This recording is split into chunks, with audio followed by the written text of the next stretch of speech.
Einstein, Newton, Rabindranath ঠাকুর, হরশ্চন্দ্র প্রসাদ, তার নাম বলেন একবার জোরে সোরে সবাই। প্রিয় নবী মুহাম্মদুর রাসূলুল্লাহ সাল্লাল্লাহু আলাইহি ওয়াসাল্লাম কিভাবে সংস্কার করেছেন? আগে রাষ্ট্র সংস্কার নাকি আগে ব্যক্তি সংস্কার? আগে রাষ্ট্র না ব্যক্তি? রাসূল করিম সাল্লাল্লাহু আলাইহি ওয়াসাল্লাম আগে কি সোনার মদিনা করেছেন না সোনার মানুষ করেছেন?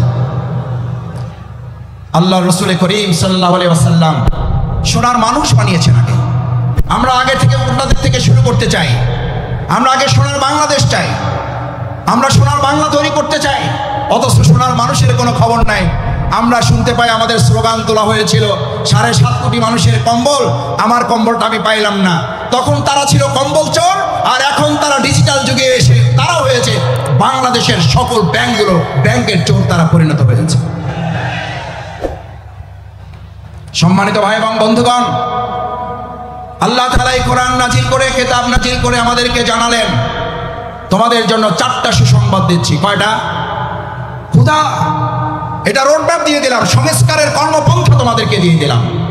এমন হেদায়েত যে হেদায়েতের মাধ্যমে হযরত ওমর ফারুক রাদিয়াল্লাহু তাআলা আনহুর মতো সেই সময়ের ইসলাম গ্রহণের আগের সবচেয়ে খারাপ মানুষটা এই মহাগ্রন্থ আল কোরআনের মাধ্যমে সবচেয়ে সুন্দর সোনার মানুষে পরিণত হয়েছে। সেই মহাগ্রন্থ আল কোরআন আমাদের মাঝে আছে না নাই? তাহলে আমরা আমাদের আজকের বাংলাদেশে যদি সোনার বাংলা করতে চাই, তাহলে আমরাও আমাদের এই কোরআনের আলোকে এই লোকগুলোকে সোনার মানুষে পরিণত করা যাবে, নাকি আমাদের মত দিয়ে মানুষের তৈরি করা তন্ত্র মন্ত্র দিয়ে তাদেরকে পরিবর্তন করা যাবে? যদি সোনার বাংলা করতে হয় তাহলে আল কোরআন দিয়ে করা যাবে, নাকি মানুষের তৈরি করা মতবাদ দিয়ে করা যাবে? যদি কোরআন দিয়ে করা যায় তাহলে সেই কোরআনের বাণী আজকে শুধু শুনবো না, সেই কোরআনের বাণী আমরা সংসদেও পাঠাবার ব্যবস্থা করবো ইনশাআল্লাহ।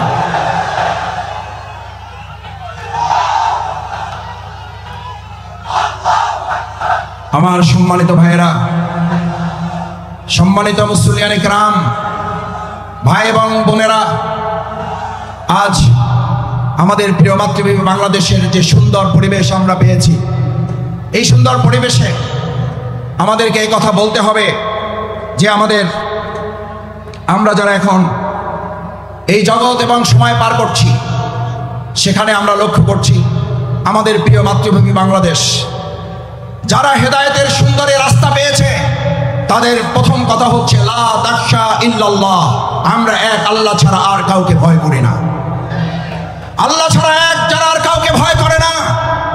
পার্শ্ববর্তী কোনো একটা রাষ্ট্র যদি সেই ব্যক্তিদেরকে এক আল্লাহ ছাড়া যারা ভয় করে না, সেই ব্যক্তিদেরকে যদি বলা হয় তোমাদেরকে আলু ডাল চাল পেঁয়াজ বংশন কাঁচামরিচ বন্ধ করে তোমাদেরকে আমরা নতজানু করতে চাই, তাহলে ভালো করে কান খুলে শুনে রাখো, আমাদের এই বাংলাদেশের ইসলাম প্রিয় এবং দেশপ্রেমিকের নেতৃত্ব ফাঁসির মঞ্চে দাঁড়িয়েছে, তোমাদের কাছে মাথা নত করে নাই, হাসি মুখে জীবন দিয়েছে, আমরাও জীবন দেব, 1 ইঞ্চি মাটি কারো হাতে আমরা বিক্রি করব না।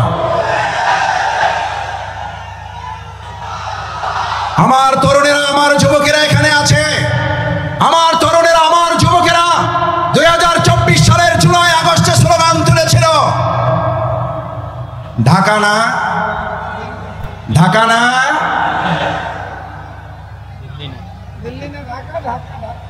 কোনটা হবে? দিল্লি না ঢাকা? দিল্লি না ঢাকা? আমাদের বাংলাদেশে এমন কোন সরকার আর প্রতিষ্ঠিত হতে দেওয়া হবে না যেই সরকারের কোন সিদ্ধান্ত দিল্লি থেকে হবে। আমাদের দেশের সিদ্ধান্ত বাংলাদেশের মাটি থেকেই হবে। আমার সম্মানিত ভাই এবং বন্ধুগণ, হাতের ডান পাশে যারা আছেন বসে যাবেন। আমি আবার বলছি, এটা আল কোরআনের ময়দান।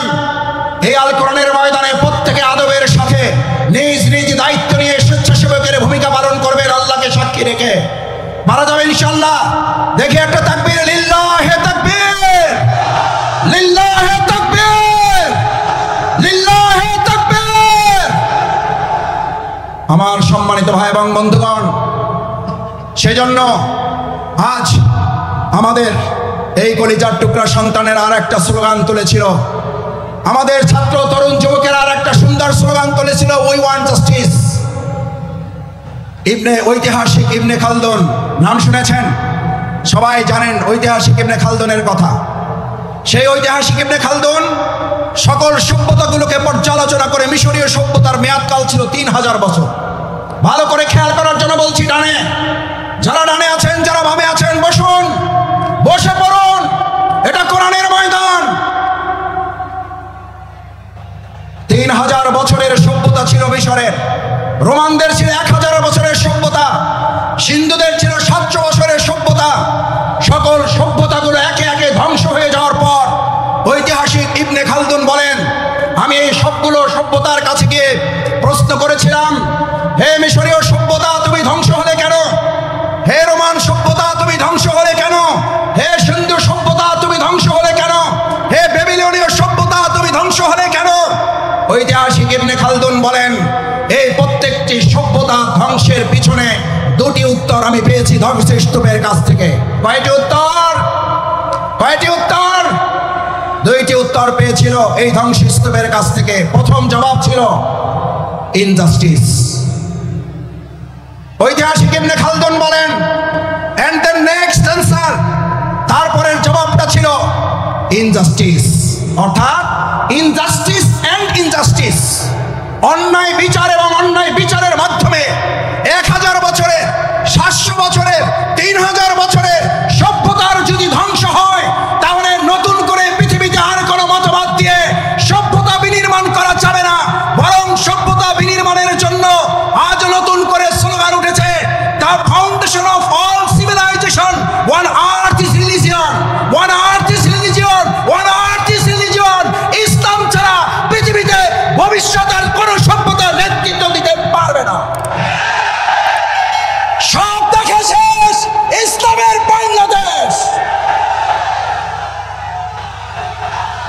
এই কথা আমাদের নয়, এই কথা শুধু পীর সাহেবদের নয়, এই কথা শুধু ইমামদের নয়, এই কথা শুধু রাজনীতিবিদদের নয়, এই কথা শুধু আলেম ওলামাদের নয়, এই কথা শুধু পটুয়াখালীবাসীর নয়, এই কথা বিশ্ব মানবতার মুহাম্মদুর রাসূলুল্লাহ এরকম হাত জাগিয়েছেন রাসূল করিম সাল্লাল্লাহু আলাইহি ওয়াসাল্লাম, আনা সাহাদু কাতাইন, এই যে আমার দুটো আঙ্গুল দেখতে পাচ্ছ, আল্লাহ রাসূল করিম সাল্লাল্লাহু আলাইহি ওয়াসাল্লাম বললেন, দুটো আঙ্গুল দেখো ভালো করে, আনা সাহাদু কাতাইন, এটা আমি, এটা কিয়ামত, আমি এবং কিয়ামত, আমি এসেছি, কিয়ামত শুরু হয়েছে। এই জামানায় এই সভ্যতার সামনে ইসলাম ছাড়া আর এমন কোন আদর্শ নাই যে আদর্শ দিয়ে মানুষের মুক্তি পাওয়া সম্ভব। সুতরাং আজ এরকম একটি প্যান্ডেল নয়, দুটি প্যান্ডেল নয়, 3টি, 4টি, 5টি, 7টি নয়, 9টি প্যান্ডেলে ভর্তি হওয়া ভাই এবং বন্ধুগণ, আমার বোনেরা, আজ আমাদের এখান থেকে সিদ্ধান্ত নিতে হবে এই ভেঙে যাওয়া পৃথিবী গড়ে তোলার জন্য। আল্লাহ সুবহানাহু ওয়া তাআলা প্রিয় নবী মুহাম্মদুর রাসূলুল্লাহ সাল্লাল্লাহু আলাইহি ওয়াসাল্লামকে দিয়ে যে ঘোষণা দিয়েছেন, এক ইসলামী সভ্যতা ছাড়া ভবিষ্যৎ আর কোন সভ্যতা মানুষকে মুক্তি দিতে পারবে না। যদি তাই না পারে, তাহলে আমাদের জন্য আল্লাহ তাআলার পরের ঘোষণা হচ্ছে, তিবিয়ানান লিকুল্লি শাইইন ওয়া হুদান ওয়া রাহমা ওয়া বুশরা লিল মুমিনিন। আল্লাহ রাব্বুল আলামিন কি বললেন? হুদা, তোমাদের রোডম্যাপ দিয়ে দাও। এবার তোমাদের জন্য রহমত, তোমাদের জন্য আল্লাহর দয়া, তোমাদের জন্য আল্লাহর করুণা, তোমাদের জন্য আল্লাহর অনুগ্রহ। আমাদেরকে কোন দেশ কি দেবে আমরা সেই দিকে তাকাতে চাই না, আমাদেরকে কোন নেতা কি দেবে সেই দিকে তাকাতে চাই না। আমরা আল্লাহর ওই করুণা, ওই রহমত, ওই দয়া, অনুগ্রহের দিকে তাকাতে চাই, যে ইসলাম এবং সৎ, দক্ষ, যোগ্য নেতৃত্ব প্রতিষ্ঠিত হলে আল্লাহ সুবহানাহু ওয়া তাআলা ঘোষণা দিচ্ছেন, আসমান এবং জমিনের বরকতের দরজা যদি খুলে যায়, পৃথিবীর কোন শাসক নেই বাংলাদেশকে দাবিয়ে রাখতে পারবে।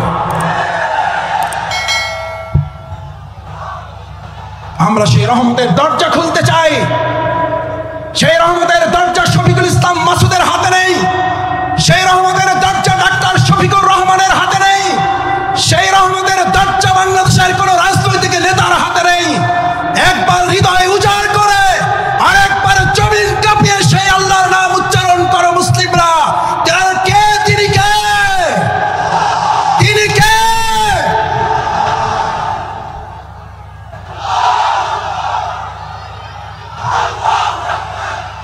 রহমা এরপরে আল্লাহ সুবহানাহু ওয়া তাআলা বলেন তিবয়ানাল লিকুল্লি শাইইন ওয়া হুদান ওয়া রাহমা ওয়া বুশরা লিল মুমিনিন।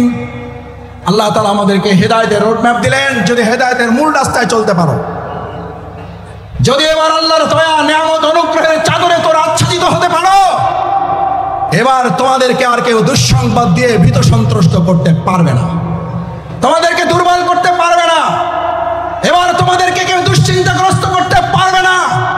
এবার আমি আল্লাহ তোমাদেরকে জানিয়ে দিচ্ছি, এই মহাগ্রন্থ আল কোরআন খুঁটে খুঁটে যদি তোমরা অনুকরণ করতে পারো, এর আলোকে যদি রান্নাঘর থেকে শুরু করে সংসদ ভবন পর্যন্ত শুধুমাত্র জাতীয় মসজিদ বাইতুল মুকাররম আল্লাহর বিধানের আলোকে চলবে না, বাইতুল মুকাররমের পাশাপাশি গণভবন, বঙ্গভবন, সংসদ ভবন যখন পরিচালিত হবে, আল্লাহ বলেন গোটা দুনিয়ার কোন প্রান্ত থেকে তোমাদের সুসংবাদ দরকার হবে না।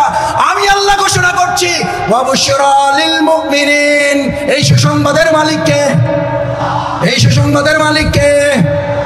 China, Russia, Bharat, America, German, France?